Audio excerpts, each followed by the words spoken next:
அனைவருக்கும் வணக்கம். கடகராசி நேயர்களை பொறுத்த வரைக்கும் உலகத்தில் நீங்கள் எந்த மூலையில் இருந்தாலும் நாளை இதை செய்யுங்கள், நிச்சயம் பல யோகம் உங்களை தேடி வரும். அப்படி இன்றைய நாள் என்ன நாள்? இன்றைய நாள்ல நீங்கள் என்ன செய்ய வேண்டும், என்ன செய்யக்கூடாது, என்ன செய்தால் என்ன மாதிரியான நன்மைகள் எல்லாம் ஏற்படும், இன்றைய நாள்ல நீங்கள் மேற்கொள்ளக்கூடிய காரியங்கள் என்ன? குறிப்பா இன்றைய நாள்ல கடகராசினியர்களுடைய வாழ்வில் குடும்ப சூழ்நிலை ரீதியாகவும் உத்தியோகம், தொழில், வியாபாரம், கலைத்துறை, அரசியல் துறை, மாணவ மாணவிகள், விவசாயத்துறையினர், பெண்மணிகள் என அனைவருக்குமே என்ன மாதிரியான முன்னேற்றங்கள் எல்லாம் ஏற்பட இருக்குது? குறிப்பா இத்தருண கிரகங்களுடைய சஞ்சார நிலைகள் என்ன என்று பார்க்கும்போது மேஷத்தில் செவ்வாயும், ரிஷபத்தில் குரு பகவானும், மிதுனத்தில் சூரியன், சுக்கிரன், சந்திரனும், கடகராசியில் புதன் பகவானும், கன்னியில் கேதுவும், கும்பத்தில் சனி பகவானும், அக்ரகதியிலும் மீனத்தில் ராகுவும் சஞ்சரிக்கிறாங்க. இந்த கிரகங்களுடைய சஞ்சார நிலைகளின் காரணமாக மேலும் என்ன மாதிரியான முன்னேற்றங்கள் எல்லாம் உங்களுடைய வாழ்வில் ஏற்பட இருக்கு என்பது குறித்தான முழுமையான பதிவு தான் இந்த வீடியோல நம்ம விரிவா பார்க்க போகிறோம். அந்த வகையில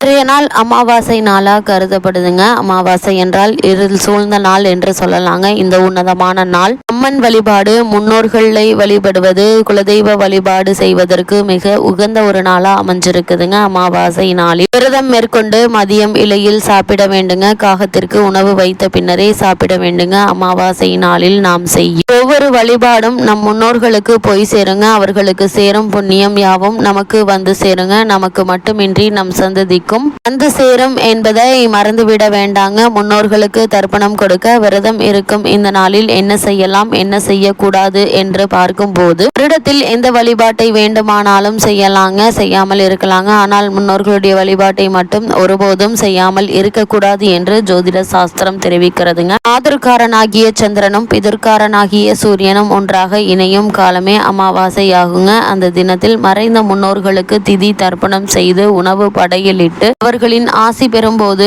நமது பாக்கியஸ்தானம் வலிமை பெறுங்க. இதன் மூலம் திருமண தடை, குழந்தை பிறப்பு தாமதம், வறுமை, நீடித்த நோய், கடன் தொல்லை போன்ற பிரச்சனைகள் நீங்கி கர்ம வினைகளுக்கு பரிகாரம் தேடிக்கொள்ளலாங்க. நம் பித்ருக்கள் சக்தி நிறைந்தவர்கள். அவர்கள் ஆசீர்வாதத்தால் புண்ணியம் செல்வமும் கிடைக்குங்க. எனவே நம்முடைய வீட்டு வாசலில் காத்திருக்கும் முன்னோர்களுக்கு தர்ப்பணம் கொடுக்க வேண்டுங்க. காலை 6:30 மணிக்குள் தர்ப்பணம் கொடுப்பது நல்லது. அப்படி கொடுக்க முடியாதவர்கள் சூரியன் மறைவதற்குள் தர்ப்பணம் கொடுக்கலாங்க. ராகு காலம், ஏமகண்டம் ஆகியவை தர்ப்பணத்திற்கு பொருந்தாது. மதிய வேளை தர்ப்பணம் செய்ய மிகவும் உகந்ததுங்க. தர்ப்பணம் கொடுக்கும் போது தங்களின் கோத்திரம், குலதெய்வம், 3 தலைமுறையின் பெயர்களை கூற வேண்டுங்க. அது மட்டும் இல்லாம அமாவாசை நாளில் யாரெல்லாம் பித்ருக்கள் என்று சொல்லப்படும் முன்னோர்களை பெற்றோர்கள் முறையே வழிபாட்டு வணங்கி ஆராதிக்கிறார்களோ அதனால் கிடைக்கும் பலன்கள் மொத்தமும் அவர்களுக்கு மட்டுமின்றி அவர்களின் பிள்ளைகளுக்கும் போய் சேரும் என்று தர்மசாஸ்திரம் நமக்கு அறிவுறுத்துகிறதுங்க. அமாவாசை நாளில் பெற்றோர் இல்லாத கணவன் விரதம் இருக்கலாங்க. அதே சமயம்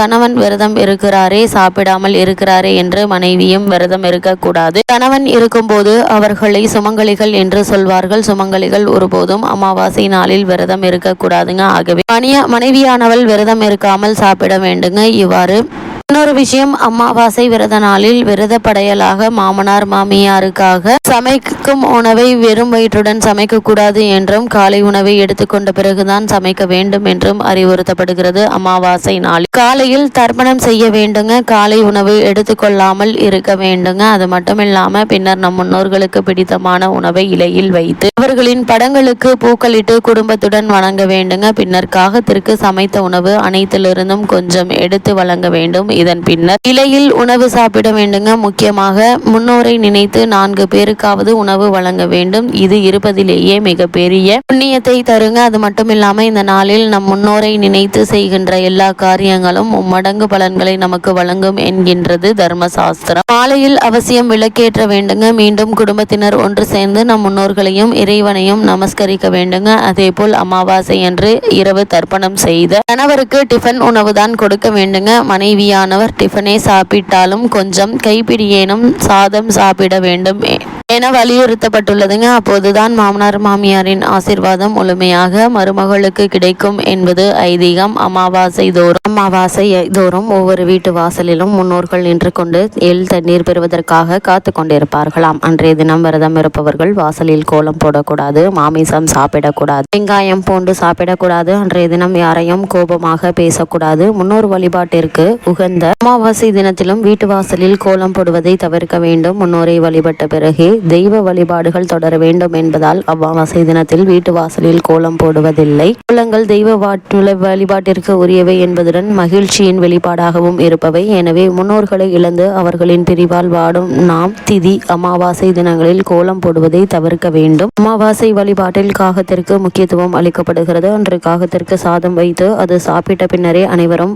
பழக்கம் நடைமுறையில் உள்ளது. சனீஸ்வர பகவானின் வாகனமான காகம் யமலோகத்தின் வாசலில் இருப்பதாகவும் அது யமனின் தூதுவன் எனவும் கூறப்படுகிறது. காகத்திற்கு சாதம் வைத்தால் யமலோகத்தில் வாழும் நமது முன்னோர்கள் அமைதியடைந்து நமக்கு ஆசை வழங்குவார்கள் என்று சாஸ்திரம் கூறுகிறது. காகம் சாதத்தை எடுக்காவிட்டால் முன்னோர்களுக்கு ஏதோ மனக்குறை இருப்பதாக கூறுவது மக்களுடைய நம்பிக்கை.